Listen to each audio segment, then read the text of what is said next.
इसके रिजल्ट्स तो हमने बड़ी तरीके से डिस्कस करे।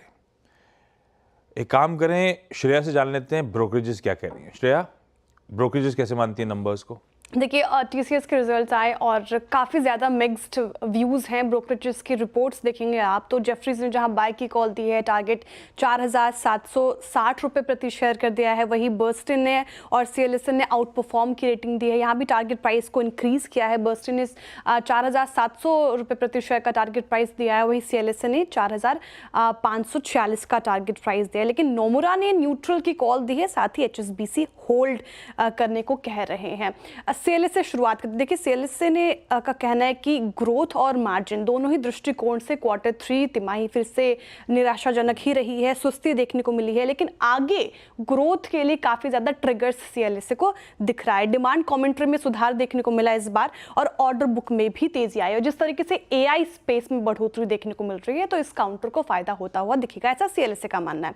वही जेफरीज कह रहे हैं कि डिस्क्रिशनरी खर्च में रिवाइवल के संकेत आए हैं, वो एक पॉजिटिव ट्रिगर हो सकता है। लेकिन नोमुरा जिन्होंने न्यूट्रल की कॉल दी है, उनका मानना है कि नतीजे मिले जुले हैं, मिक्स्ड रहे हैं। फाइनेंशियल ईयर 2026 के लिए तस्वीर अभी भी साफ नहीं है, धूमिल नजर आ रही है और साथ ही फाइनेंशियल 2026 में लेकिन मार्जिन सुधर सकते हैं। तो काफी मिक्स्ड रिव्यूज रहे ब्रोकरेजेस के इस बार। ओके, मिले जुले रिव्यूज हैं। अब टीसीएस के मैनेजमेंट से आपको रूबरू कराया जाए। मैनेजिंग एडिटर साहब की टीसीएस के टॉप मैनेजमेंट से नतीजों पे चर्चा का वो अंश आपके सामने है।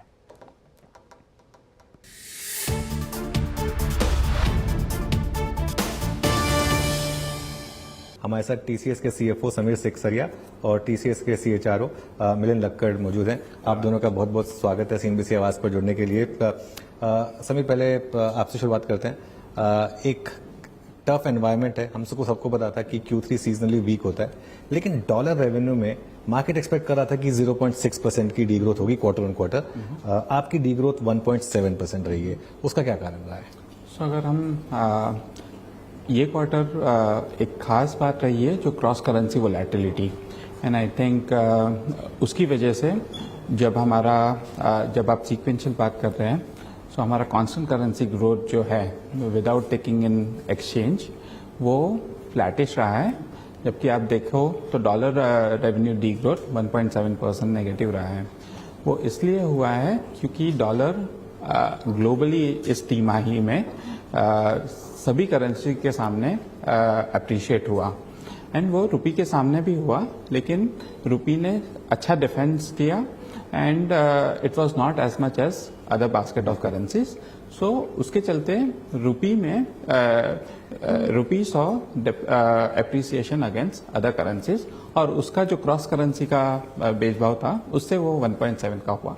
अगर हम ओवरऑल परफॉर्मेंस Q3 का देखें तो जब हम ईयर ऑन ईयर बेसिस पे देखते हैं, बीएफएसआई और रिटेल वर्टिकल जो है हमारे सबसे बड़े वर्टिकल हैं, they have return back to growth.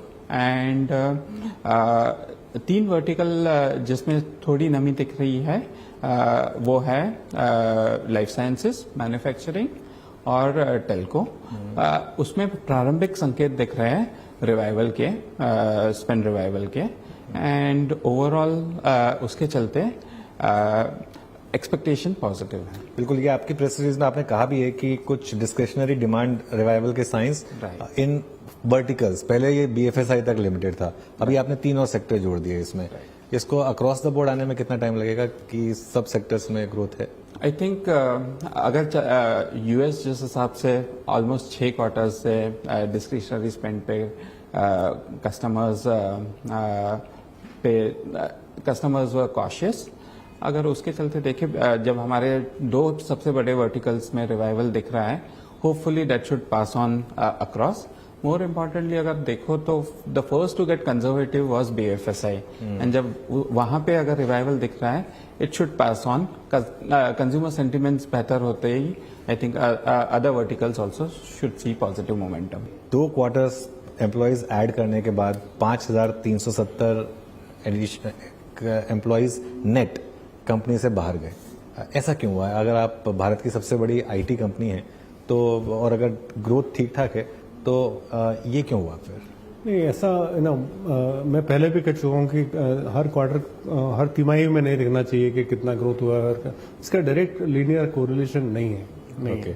तो हम लोग 11,000 नेट एडिशन किया लास्ट 2 क्वार्टर्स में, बिल्कुल। Like you said, because of various reasons, including productivity and utilization and pyramid and everything else, the headcount outcome is minus right now. But इसका मतलब ये नहीं कि हम हायर नहीं कर रहे हैं। हम लोगों ने we are on target to hire 40,000 जो हम कैंपस से हायर करते हैं, वो और टारगेट ऑन है। हम लोग नेक्स्ट ईयर भी ऐसा ही है, इससे अच्छा करने की कोशिश कर रहे हैं कैंपस हायरिंग का। तो वन ऑफ ऐसा क्वार्टर में देखने को, it's not right way to look at it.